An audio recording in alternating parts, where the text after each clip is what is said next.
अस्सलाम वालेकुम। मेरा नाम है अनस नवीद और आप देख रहे हैं क्रिकेट की बात। और आज जिस टीम का एनालिसिस डीप करना है, पीएसएल ड्राफ्ट हुआ है, मैं हर टीम का एनालिसिस कर रहा हूं। तो आज जिस तरह से मैंने ब्लू पहना है तो उसके साथ ब्लू जो है कलर्स में हमारे पास हैं, ये है कराची कराची किंग्स। और इनका टोटल एनालिसिस करेंगे, किस तरह की ब्रांड ऑफ क्रिकेट ये खेलते हैं, क्या इनका कोर है, उसके ऊपर बात होगी।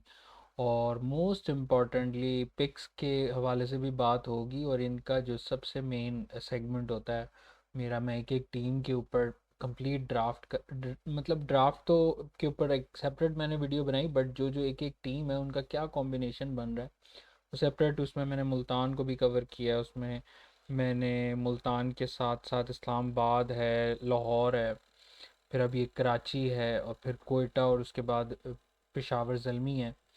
तो एक एक टीम के ऊपर कंप्लीट एनालिसिस करना है। तो आज कराची किंग्स के ऊपर मैंने कहा मैं आप लोगों के साथ करूं। अगर आपने बाकी टीम्स में से अपनी फेवरेट कोई टीम का देखना चाहते हैं तो आप you can scroll on my YouTube channel. तो वहाँ पे भी आप सारी कंप्लीट लिस्ट ऑफ एनालिसिस देख सकते हैं। But moving on to the Karachi Kings, draft इनका बड़ा शानदार किस्म का रहा है। ये भी कहना गलत नहीं होगा कि if they had the best draft in terms of picking the best players for their franchise. अच्छा, इसकी मेन वजह क्या है? मेन वजह जो इनकी कोर की है वो मेरे हिसाब से जो इनके न्यूली अपॉइंटेड हैदर अजहर हैं वो ही कोर मैनेज कर रहे हैं। हेड कोच तो एज सच मुझे नहीं पता इनकी टीम का कौन है, बट हैदर अजहर ही इस टाइम बेसिकली लीड कर रहे हैं कराची किंग्स को इन टर्म्स ऑफ मैनेजमेंट। तो शान मसूद तो है ही हैं। और मेन बात यह है कि कराची किंग्स का जब से इमाद वसीम का डिपार्चर हुआ, उसकी ट्रेड हुई, उसके बाद कराची किंग्स वाज मतलब अपनी कोर डेवलप कर रहा था, न्यू फेसेस को, अपने ब्रांड की आइडेंटिटी क्रिएट कर रहा था। तो जाहिर है ब्रांड या कोर या एक आइडेंटिटी क्रिएट करने के अंदर किसी भी फ्रेंचाइज की आपको टाइम लगता है, आपको उसके प्लेयर्स को टाइम देना पड़ता है। जैसे इस्लामाबाद के प्लेयर्स हैं, वहीं अशरफ है, हसन, मतलब हसन अली तो खैर अब कराची में आया, वरना ही has been represented by Islamabad united in the past. Asif Ali थे, फिर मतलब जितने भी हैं, मतलब शादाब खान है, ठीक है।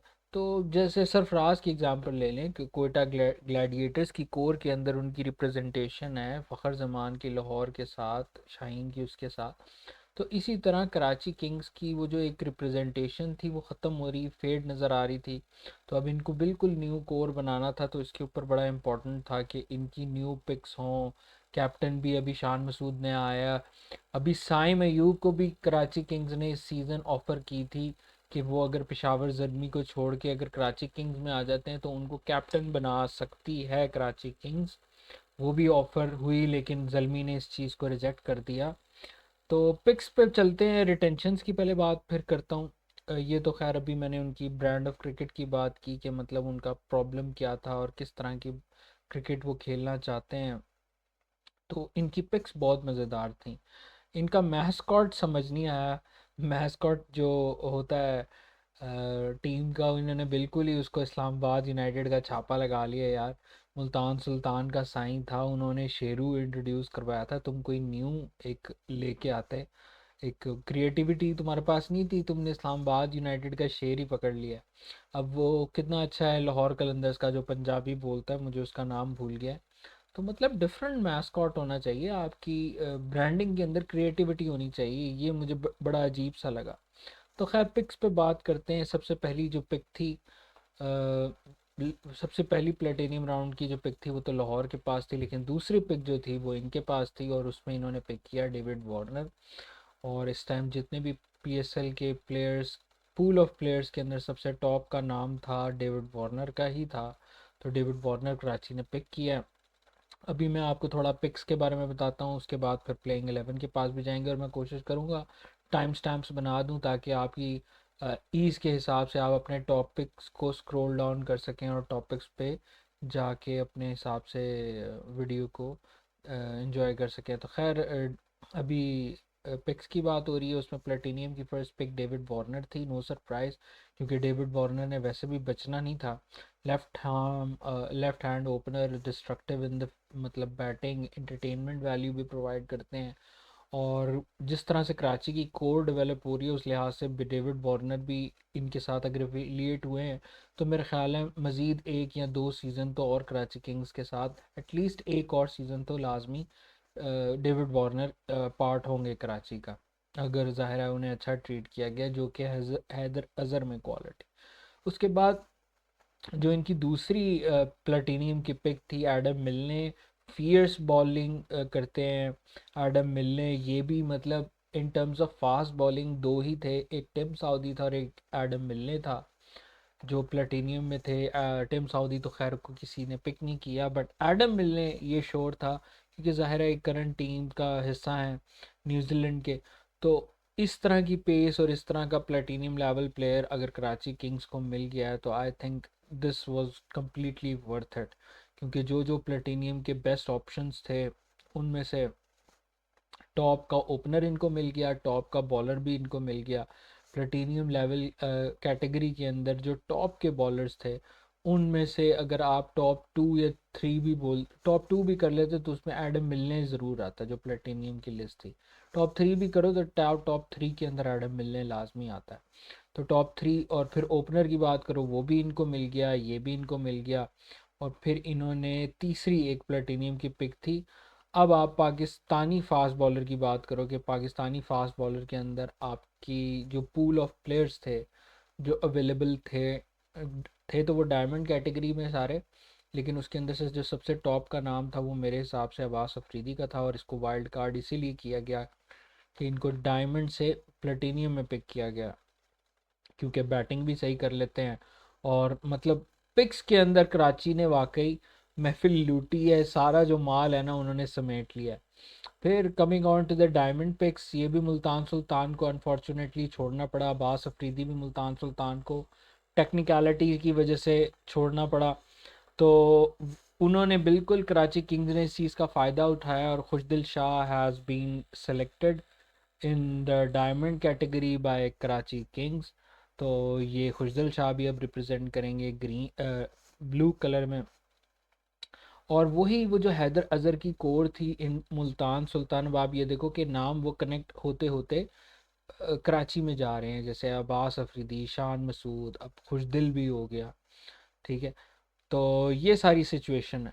तो हैदर अज़हर में इसको ज़्यादा क्रेडिट जाता है और मुझे ये हो रहा है कि ये जिस तरह से टीम अपनी कोर डेवलप कर रहे हैं और एक ब्रांड अपना डेवलप कर रहे हैं तो उससे बड़ा पॉजिटिव इम्पैक्ट है कराची का, क्योंकि जो जिस तरह से एक कराची के अंदर इनकन्सिस्टी और शोखीबाजी और इस तरह से मतलब मशहूर थी, तो हैदर अज़हर जैसा बंदा टीम मैनेजमेंट को जो लीड करने वाला होगा वो एक ना जेंटलमैन टाइप वाइब लाएगा in the dressing room, in the management, in terms of players decorum, discipline.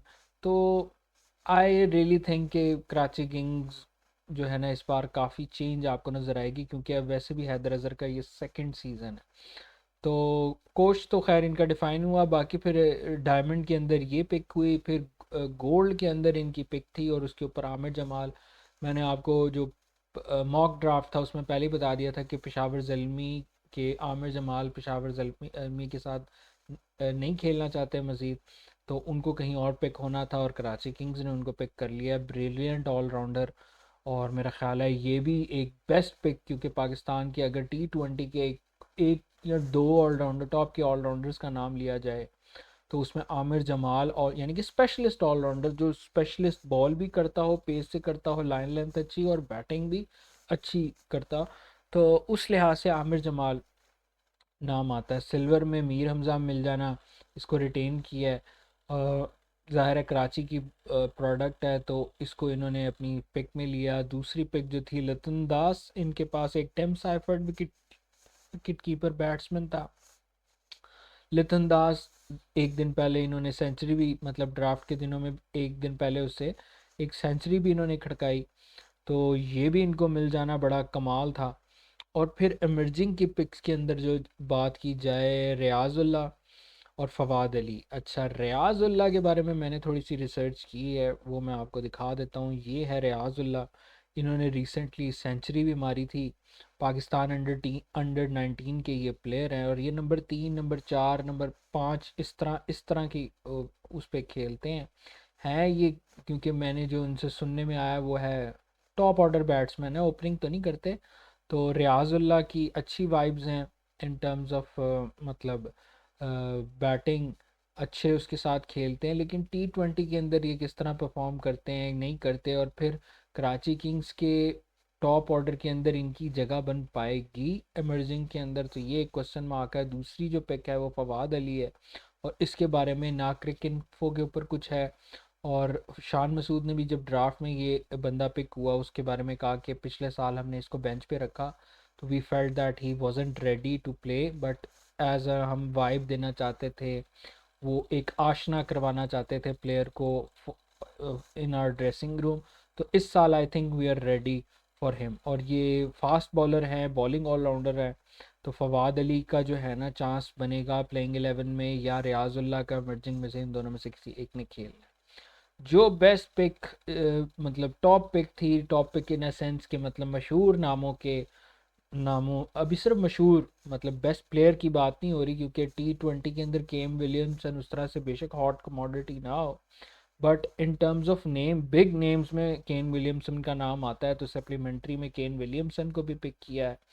फिर दूसरी पिक मोहम्मद नबी, ठीक है, फ्रॉम अफ़गानिस्तान। मोहम्मद नबी भी क्या एक बॉलिंग ऑलराउंडर भी, मतलब बैटिंग भी कर लेते हैं बॉलिंग भी कर लेते हैं, तो ये भी एक बड़ी वैल्यू प्रोवाइड करते हैं, ठीक है। और फिर बाकी दो जो पिक्स हैं, मिर्ज़ा मेमन का मैं बहुत ढूंढ चुका हूँ, ना इसका कोई रिकॉर्ड मौजूद आ रहा है क्रिक इन्फो पे, ना कोई सच कोई रिकॉर्ड नहीं मिला, और इंटरव्यूज़ भी मैंने एक दो देखे, उसमें भी कोई ख़ास पता नहीं लगा। उमर बिन यूसुफ कोयटा ग्लैडिएटर्स से इनका ताल्लुक़ था, तो अब ये आ गए हैं मिडल ऑर्डर बैट्समैन, मतलब पाकिस्तान टीम के साथ भी एक किस्म का एफिलिएटेड है, तो ये भी एक बड़ी प्लस, मतलब इनकी पिक्स में भाई धमाकेदार, कराकेदार, गरम गरम, ताज़ा ताज़ा बेस्ट पिक्स इन्होंने ली हैं। अब चलते हैं moving on to the playing 11 segment, जो कि मैं हर वीडियो में बनाता हूँ। तो कराची किंग्स का मैं आप लोगों को ये बता देता हूँ, जो सी कॉलम है इसके अंदर वो लिस्ट ऑफ प्लेयर्स हैं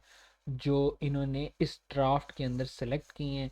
और सॉरी, ये मैंने प्लेयर्स जो है गलती से इसे ऐड ऑन किए हुए, यहाँ ये रिटेंशंस की लिस्ट मैंने बनानी थी। इसमें खुशदिल बाद में आएगा, आमिर जमाल भी नहीं आएगा, अब्बास अफरीदी मिलने, ये वैसे मैं मेरे ख्याल रफ प्लेइंग 11 बना रहा था, तो उसमें ये नाम आए हुए थे, अरफाज मिनहास और यस, इन दोनों को आप यहाँ रख दो। अच्छा, ये इनकी रिटेंशंस लिस्ट है, और ये इनकी लिस्ट ऑफ प्लेयर्स हैं सी कॉलम के अंदर जो ड्राफ्ट में पिक हुए हैं। तो एक हम रफ प्लेइंग 11 बनाएंगे, बल्कि उसको मैं कॉपी पेस्ट करके इधर ही रख देता, जो भी रफ प्लेइंग 11 थी मैंने बनाई हुई। और ये बेस्ट प्लेइंग जी की जो है कॉलम के अंदर बेस्ट प्लेइंग 11। फिर ये जो बेस्ट प्लेइंग 11 के रिप्लेसमेंट्स, मिसाल के तौर पे जैसे दो विकेट कीपर लिथन दास और टिम साइफर्ड, तो अगर लिथन दास खेलेगा तो उसका रिप्लेसमेंट कौन होगा, टिम साइफर्ड होगा। अगर टिम साइफर्ड खेलेगा उसका रिप्लेसमेंट कौन होगा, लिथन दास। तो रिप्लेसमेंट्स का कॉलम मैंने लहदा। ऑप्शनल 1 और 2 ये है कि अगर आपको बेस्ट प्लेइंग 11 पसंद नहीं आई, और ज़ाहिर है टेक्निकलिटीज़ और प्लेयर अवेलेबिलिटीज़ भी डिपेंड करती है, कुछ प्लेयर्स फर्स्ट हाफ के लिए अवेलेबल होते हैं, कुछ कब के लिए होते हैं, कोई अवेलेबल होते हैं नहीं होते, तो वो उन इन अ सेंस कि अगर कोई प्लेयर अवेलेबल ना हो तो अल्टरनेटिव क्या प्लेइंग 11 बन सकती है उसके होने ना होने से। और फिर ऑप्शनल 1 और 2 यही डिफरेंट दो और प्लेइंग 11 में बनाऊंगा, और फिर उनमें उनका रिप्लेसमेंट भी बताऊंगा। तो स्टार्ट करते हैं रफ प्लेइंग 11 बनाने की। रफ प्लेइंग 11 बनाने में अभी मैं वो प्लेयर्स लिस्ट ऑफ प्लेयर्स लिखता हूँ कि जिसने तो खेलना ही खेलना ना, जैसे कि डेविड वार्नर। और फिर विकेट कीपर बैट्समैन इनके एक होंगे, या तो टिम साइफर्ड होंगे, ठीक है जी, या तो फिर टिम साइफर्ड होंगे, या फिर वो होंगे लिथन दास। अभी हम टिम साइफर्ड से जाएं या लिथन दास से जाएं? मेरा ख्याल है लिथन दास ने रिसेंटली सेंचुरी भी की है, तो मैं अभी फ़िलहाल लिथन दास के लिए जाता हूँ, लेकिन अभी कंफर्म लिस्ट ऑफ प्लेयर्स, लेकिन हाँ विकेट कीपर तो है ना, तो विकेट कीपर में तो आपका टिम साइफर्ड या उनमें से कोई एक आएगा ही आएगा। ठीक है, जेम्स विंस लाजमी मेरे हिसाब से खेल का हिस्सा होंगे। अच्छा, अब आप सोच रहे होंगे कि शान मसूद कहाँ जाएंगे। T20 के अंदर भी पाकिस्तान को जब शान मसूद रिप्रेजेंट कर रहे थे, तो आपको याद होगा कि T20 वर्ल्ड को 2022 के अंदर Shan Masood has been playing for Pakistan at number 4। इसलिए मैं शान मसूद को नंबर 4 पे कर रहा हूँ। उसकी रीज़न ये है कि लिथन दास हो या टिम साइफर्ड हो, वो इतने वो नहीं होंगे कि उनको उनकी प्लेस से थोड़ा सा नीचे भेजा जाए, जबकि कैप्टन का ये होता है कि वो अपनी प्लेस स्वैप कर सकता है। तो डिपेंड करता है लिथन दास या टिम साइफर्ड में से एक बंदा फिर वो 4 पे आएगा या 3 पे आएगा, क्योंकि जेम्स विंस की मेरे हिसाब से 3 पे जगह बनेगी बनेगी। हो सकता है जेम्स विंस को भी ओपन करा दें और लिथन दास नीचे आ जाए। तो मतलब ये 3 प्लेसेस जो है स्वापेबल है। फिर नंबर 5 पे मेरे हिसाब से, अच्छा नहीं 5 पे तो पता नहीं, बल्कि नहीं 5 पे खुशदिली आएगा ना, नहीं एक मेरा ख्याल मिडिल ऑर्डर इनका बैट्समैन आएगा फिर, बल्कि नहीं इरफान खान न्याजी भी है नीचे, फिर खुशदिली आएगा, खुशदिली आएगा, खुशदिल, इरफान खान, न्याजी। न्याजी तो खेलेगा ही खेलेगा, खुशदिल भी खेलेगा खेलेगा, एडम मिलने भी खेलेगा खेलेगा, और अब्बास अफरीदी भी खेलेगा खेलेगा। मिलने को कहाँ खिलाएं, अब्बास अफरीदी को ऊपर खिलाना। अब्बास अफरीदी को 7 पे लेके जा रहा है, तो अब्बास इधर ले जाते हैं अफरीदी, और मिलने को हम 9 पे ले जाते हैं।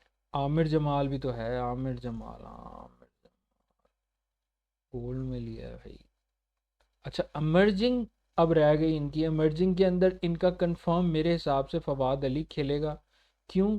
क्योंकि जो रियाजुल्लाह है वो अपर ऑर्डर बैट्समैन, और इनके अपर ऑर्डर बैट्समैन के अंदर जो है ना, मुझे नहीं लगता कि इनकी जगह जो है ना, मतलब जेम्स विंस को बिठा के आप रियाजुल्लाह को खिलाओ। शान मसूद तो वैसे ही बैठ नहीं सकता, एज अ कैप्टन है।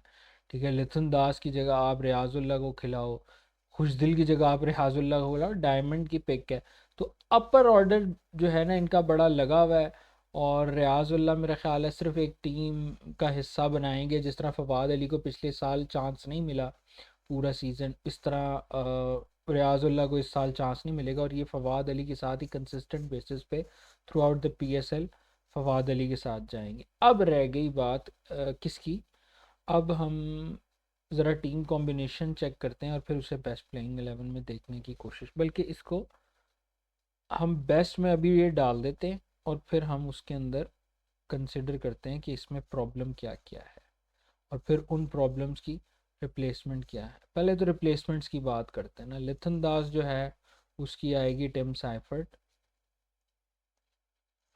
टिम साइफर्ट, पता नहीं स्पेलिंग मैंने सही लिखी है या नहीं, शायद सही ही है। Tim Seifert. जेम्स विंस का कोई रिप्लेसमेंट है? अच्छा, इन्होंने, ओ हाँ, जेम्स विंस या केन विलियमसन। अब ये भी एक बड़ा मसला है कि जेम्स विंस को खिलाएं या केन विलियमसन को खिलाएं। मेरा ख्याल है अगर दोनों अवेलेबल होंगे ना, तो ये जेम्स विंस के साथ जाएंगे, क्योंकि जेम्स विंस कराची किंग्स के साथ ज़रा सीनियर है। लेकिन स्टैचर वाइज ऑब्वियस सी बात है, केन विलियमसन का बहुत ज़्यादा है और उनका नाम और एक ब्रांड है। बट फिर भी आई फील कि वो केन विलियमसन का उस तरह से प्लेइंग 11 के अंदर जगह बनना ना बनना, ये एक डिफरेंट बॉल गेम है कि वो प्लेइंग 11 के अंदर। लेकिन ये एक कंफर्म है, जेम्स विंस या केन विलियमसन में से एक बंदा लाजमी खेलेगा। शान मसूद का रिप्लेसमेंट होना तो बड़ा मुश्किल हो जाता है। बाकी खुशदिल शाह का भी रिप्लेसमेंट, क्योंकि ये है ऑलराउंडर और लेफ्ट आर्म बॉलर, तो क्या इनके पास कोई लेफ्ट आर्म ऐसा बॉलर है जिसको, हाँ मोहम्मद नबी, लेकिन ये राइट आर्म बॉलर। उमैर बिन यूसुफ नहीं। टाइम साइफर्ड, इरफान खुल्ला न्याजी, हाँ ये है अरफात मिन्हास। खुशदिल या अरफात मिन्हास, अरफात मिन्हास, जो कि मोस्ट प्रोबेबली खुशदिल ही खेलेगा, लेफ्ट आर्मर है। तो इरफात मिन्हास को तो गेम ही नहीं मिलेगी। तो इरफान खान न्याजी का कौन रिप्लेसमेंट है, मतलब फिनिशर वाले रोल में किसको देखते हो? उमैर बिन यूसुफ को, यार जाहिद आएगा ना, जाहिद को भी रिटेन किया हुआ था ना, मोहम्मद जाहिद। हाँ स्पिनर आ जाएगा। अब ये मुझे लग रहा है प्लेइंग 11 इनकी मुकम्मल हुई हुई है। और अभी हम इसको डायसेक्ट करते हैं। इरफान खान नियाजी का कौन है रिप्लेसमेंट? आमिर जमाल? नहीं नहीं, आमिर जमाल नहीं। ओए लेकिन मीर हमज़ा भी तो खेलेगा, तो इसीलिए तो हमने प्लेइंग 11 बनानी है। असल में अभी मैं रफ बना रहा हूँ, इसमें फिर चेंजेस हम करेंगे, क्योंकि अभी मैं सिर्फ ये देख रहा हूँ। बल्कि अभी से इसको देखना, इसमें बॉलर्स, क्योंकि देखो बैटिंग वाइज अब इनकी ये देखो, अब्बास अफरीदी तक बैट कर सकते हैं। मतलब टेक्निकली तो इरफान खान नियाजी तक बैट्समैन है, 6 तक ही होते हैं। 7वें पे आपका ऑलराउंडर ही होता है, तो Aamir Jamal makes perfect sense. बाकी अब्बास अफरीदी भी हिट कर लेते हैं। तो अभी अब हम बॉलर्स का हिसाब लगाते हैं। राइट आर्म बॉलर कितने हैं? फवाद अली मेरा ख्याल राइट आर्म बॉलर है। Zahid left arm spinner, right arm spinner है। Bowling allrounder right arm fast. Riazullah को तो छोड़ दो ना, लितन दास तो नहीं करते। अच्छा जी, हाँ जी, ओके। जाहिद का कोई रिप्लेसमेंट है इनके पास? पहले तो ये बताओ ना। नहीं नहीं, अभी पहले बॉलर्स का करो। राइट आर्म बॉलर कितने फास्ट? राइट फास्ट, फवाद एक, मिलने दो, अब्बास तीन, आमिर जमाल चार। नहीं, इतने फास्ट बॉलर्स के साथ नहीं जाएंगे इस प्लेइंग 11 में। चार फास्ट बॉलर्स हैं। रुक, अभी पहले कंफर्म कर लेता हूँ। एक लेफ्ट आर्मर है, खुशदिल, लेफ्ट आर्म स्पिन एक, और राइट स्पिन एक। टोटल 6 बॉलर्स बन रहे हैं। मतलब एक लेफ्ट आर्मर और बाकी सारे राइट है। मेरा ख्याल ये है कि इनको ना किसी एक को बिठा के मीर हमज़ा को लाना पड़ेगा, क्योंकि राइट आर्म फास्ट इतने ज़्यादा है ना, इनको एक लेफ्ट आर्म चाहिए। और फिर ये मुझे लग रहा है इसको अब्बास अफरीदी बैठेगा। लेकिन अब्बास अफरीदी प्लेटिनियम की पिक है भाई, आमिर जमाल गोल्ड की पिक है। फिर अगर आमिर जमाल को खेलते हैं फिर इनकी टेल एक्सपोज हो जाएगी, क्योंकि इनको जाहिद का कोई, पहली बात ये देखते हैं ना रिप्लेसमेंट है कि नहीं है। टिम साइफर्ड, विंस शान, इरफान खान नियाजी, रफ़ातमुल्ला मिन्नास, हसन अली। अच्छा हाँ, ये हसन अली जो है वो अब्बास अफरीदी का ही कर लो आप। वैसे रिप्लेसमेंट बनता तो नहीं है, लेकिन जस्ट फॉर फन, या आमिर जमाल का रिप्लेसमेंट लिख ले। अब्बास अफरीदी का तो बनता ही नहीं है, दूर दूर। हाँ, इज्जत नहीं बनती भाई हसन अली का। क्या अब्बास अफरीदी नेशनल लेवल पे है, हसन अली दूर दूर तक नहीं। प्लेइंग 11 डोमेस्टिक के अंदर भी परफॉर्म नहीं कर रहा। आमिर जमाल को हम इधर ही लिख लेते हैं, ठीक है जी। हसन अली को आमिर जमाल का रिप्लेसमेंट, और जाहिद का कोई रिप्लेसमेंट नहीं है। मोहम्मद नबी स्पिन करते हैं राइट आर्म। इरफान को, और फिनिशर का रोल भी तो करता है ना, तो नबी को तू इधर डाल दे। अच्छा, इसके अंदर जाहिद का, पहली बात तो यार, तो ये मुझे लग रहा है फिर यही होगा जाहिद का रिप्लेसमेंट। मिर्ज़ा मेमन, क्योंकि उसके ऊपर डाटा ज़्यादा नहीं मिल सका, तो हो सकता है यही हो रिप्लेसमेंट जाहिद का। नबी का नहीं पता। उमर बिन यूसुफ, उमर बिन यूसुफ तो खैर खेलेगा ही नहीं बेचारा। लितन दास, मीर हमजा किसकी जगह पे आएगा? मिलने की जगह पे आएगा, जाहिद की जगह पे आएगा। फवाद अली को छोड़ नहीं सकते ना, क्योंकि एक आपने इमर्जिंग खिलाना है। मीर हमजा ही बस बच गया है। बाकी ऑलमोस्ट इनकी प्लेइंग 11 कंफर्म है। ठीक है, मैं एक दूसरी प्लेइंग 11 बना लेता हूँ ऑप्शनल, क्योंकि मुझे ये लगता है इधर बनाते हैं ताकि उसका हम रिप्लेसमेंट भी कर सकें। देखो भाई, इसमें ना ये होगा कि अगर आमिर जमाल खेल रहा है ना, तो इसकी जगह फिर मीर हमजा को कर लेंगे। लेकिन फिर क्या ये, यार मेरा ख्याल है मिलने बैटिंग भी कर लेता है। एडम मिलने खोलो ना ज़रा।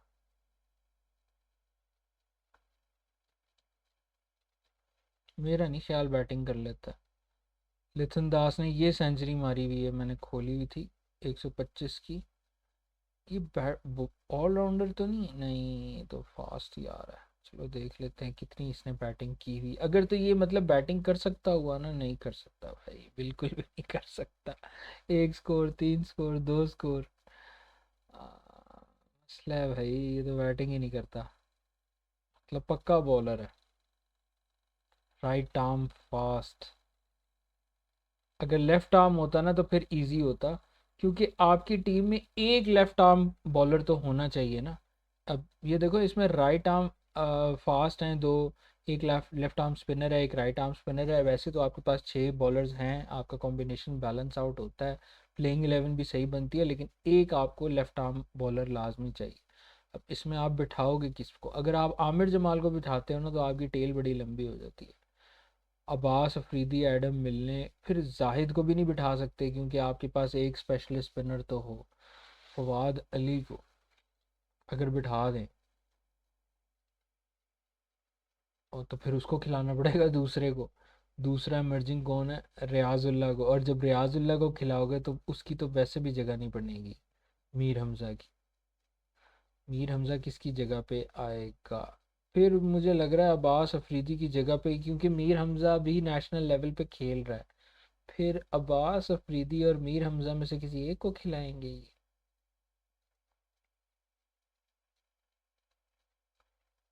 हाँ, यही बनता है। इसमें फिर मीर हमज़ा डालो, उस टीम में और इस टीम में मीर हमज़ा। और यहाँ अब्बास अफरीदी, बल्कि उधर ही लिखता हूँ ना, मीर हमज़ा, मीर हमज़ा। ठीक है जी।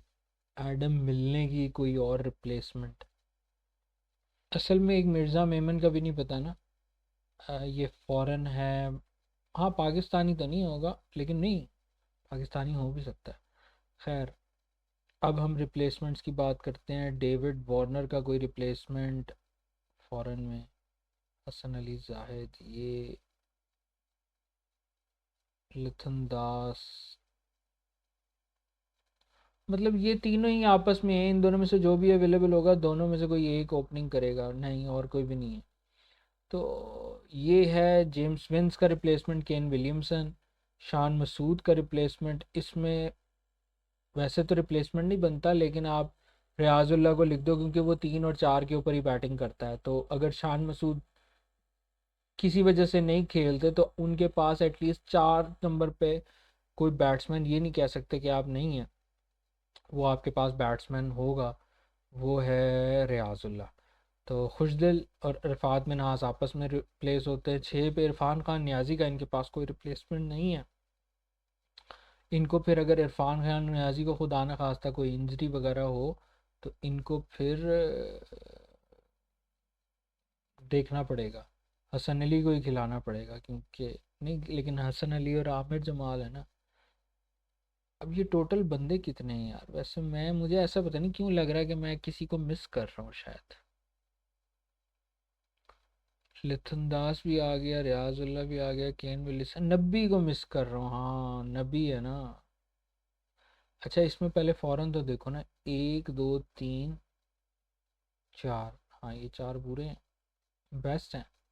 यही कराची किंग्स की प्लेइंग 11 बनती है, ये वाली बेस्ट प्लेइंग 11। लेकिन इसमें ये चीज़ हो सकती है कि अगर, वैसे ये है कि अगर हम इसमें यूं कर लेते हैं, एक तो ये बनाइए ना इसको, बल्कि ऑप्शनल वन में रख, समझ, इसको ऑप्शनल वन में डालते हैं।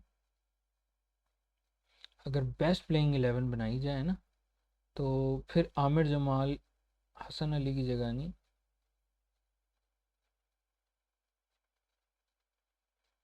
मीर हमजा।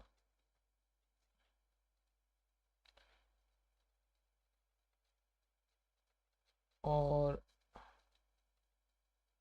आमिर जमाल,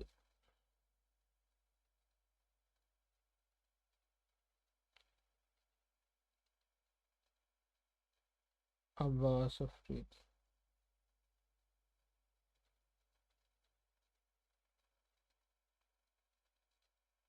ये हो सकता है। अब आप ज़रा देखें प्लेइंग 11, एक जो बेस्ट प्लेइंग 11 है ना, इसमें अब्बास अफरीदी भी खेल रहा है, मीर हमजा भी खेल रहा है, और इसमें इनके पास लेफ्ट आर्म फास्ट भी आ गया। फास्ट एक और यहाँ 3 करता। अब इनके पास देखो कितने राइट आर्म फास्ट कितने हैं, 1 2 3, 3 राइट आर्म फास्ट। ठीक है जी। लेकिन इसमें फिर एक मसला आएगा ना, मीर हमजा 7 पे नहीं खेल सकता अब्बास अफरीदी को, तो परला मीर हमजा को आप नीचे लाओ 8 पे रैडम मिलने। लेकिन इनकी फिर टेल बड़ी एक्सपोज हो जाएगी, क्योंकि अब्बास अफरीदी तक तो बैटिंग होगी, फिर मीर हमजा मिलने जाहिद और फवाद अली को बैटिंग नहीं आती, ये टेल लंबी हो जाएगी। इसलिए मीर हमजा को खिलाना यार, ये फिर कंडीशंस पे डिपेंड करता है। अगर ये प्लेइंग 11 नहीं होगी तो फिर मोस्ट प्रोबेबली यही वाली प्लेइंग 11 होगी, क्योंकि ये प्लेइंग 11 बेस्ट से मैंने उठा के यहाँ रखी है ना, उसमें फिर ये होगा कि इनके पास लेफ्ट आर्मर नहीं होगा। ठीक है, इसमें आप ये कर दो कि जो राइट आर्म फास्ट हैं इसके अंदर 4 हैं, और लेफ्ट आर्म फास्ट कोई नहीं है। हैं उसमें भी 6 बॉलर, इसके अंदर कितने बॉलर हैं, इसमें भी 6 बॉलर हैं। अच्छा, इसके अंदर कितने बॉलर हैं, लिखो जरा। इसमें भी यही हिसाब है मेरे हिसाब से। देखो राइट आर्म फास्ट 3 है, 1 2 3, 3 फास्ट हैं, एक स्पिन है खुशदिल, लेफ्ट आर्म एक राइट आर्म स्पिन है जाहिद। अच्छा, मुझे ये हैरत हो रही है कि इन्होंने जाहिद का यार कोई रिप्लेसमेंट ही नहीं लिया। लेट मी चेक यार, हैरत हो रही है यार कि मतलब एडम मिलने बॉलर, वार्नर बॉलिंग नहीं करता, बास Afridi fast bowler, James win bowling नहीं करता, left armour, right armour, Irfan bowling नहीं करता, शान मसूद नहीं उस तरह करता, इरफान लेफ्ट आर्मर स्पिन, और फिर लिथन दास नहीं, Mir Hamza fast, Tim Seifert wicket keeper, Zahid Mahmood एक। इसकी रिप्लेसमेंट आप ये देखो कि अगर खुदा ना खास्ता इसने, हर टीम ने अपनी स्पिनर्स के अंदर ऑप्शंस रखे हैं। अब ये फवाद अली फास्ट बॉलर है, ये आपका बैटिंग करता है। ठीक है, और फिर केन विलियमसन, और फिर आप क्या कहते, अच्छा मैं समझ गया, वो होगा इसका रियाजुल्ला का, फिर रियाजुल्ला इसका रिप्लेसमेंट को कर देंगे और फिर उसको हटा देंगे। अच्छा मुझे समझ लग गई, फवाद है ना, ये है ना फवाद, नहीं लेकिन ये भी फास्ट ही है। ओहो, ये तो फास्ट है ही है, दूसरे की बात हो रही है रियाजुल्ला की। रियाजुल्ला मेरे ख्याल बैटिंग भी करता है और बॉलिंग भी करता है, मैं देख लेता हूँ। ये बैटिंग की है बॉलिंग की है रियाजुल्ला ने, नहीं की भाई, किसने कह दिया है, ये बैट्समैन ही है रियाजुल्ला। देखते हैं अंडर 19 का जो लड़का, अगर ये बॉलर, हाँ लेग ब्रेक है, लेकिन इसने कोई बॉलिंग शॉलिंग कोई नहीं की, एक मैच कोई बॉलिंग शॉलिंग कोई नहीं की। इसका मतलब ये है कि ये बॉलर नहीं है। तो फिर इसका मतलब यही हुआ कि इन्होंने रिप्लेसमेंट ही नहीं लिया। वो फिर मोहम्मद नबी है ना, जाहिद महमूद का। हाँ, नबी को कर लो फिर आप। अगर खुदा न खास्ता उसको कुछ हो तो फिर ये नबी को खिलाएंगे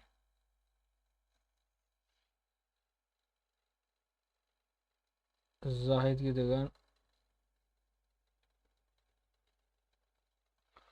लेकिन अगर ये नबी को खिलाएंगे तो ये तो लोकल प्लेयर है और वो फॉरेन प्लेयर है, फिर उनमें से किसी एक को बिठाना पड़ेगा, किसको बिठाएंगे, ये भी मसला है। जे लिथन दास टिम साइफर्ड को बिठा नहीं सकते, जेम्स विन या केम विलियमसन को बिठा नहीं सकते, फिर मिलने को भी नहीं बिठा सकते, 3 ये हो गए, चौथा कौन है, 1 2, वार्नर को भी नहीं बिठा सकते। ओह भैंस की तो तो नबी को कहाँ से खिलाएंगे। तो नबी इसीलिए बेंच पे बैकअप रखा हुआ है ना, अगर तो जाहिद को खुदा ना खास्ता कुछ हुआ तो लोकल इनके पास एक भी भाई बॉलर नहीं है जो इनको रिप्लेस कर सके। फिर क्या पता मिर्ज़ा मेमू हो, ये जो मेमन है या मेमून है, यही होगा फिर इनकी आखिरी आस, इनकी आखिरी कोशिश कि जाहिद महमूद का रिप्लेसमेंट। तो आई होप कि कराची किंग्स का शो आपको पसंद आया हो, प्लेइंग 11 पसंद आई हो। अगर नहीं पसंद आई, अगर अपनी प्लेइंग 11 आपकी ख्याल में मेरे से बेहतर है या जो मुझसे गलतियाँ हुई हैं, तो प्लीज़ कमेंट सेक्शन में लाजमी शेयर कीजिएगा। तो नेक्स्ट वीडियो तक के लिए, तब तक के लिए अल्लाह हाफ़िज़।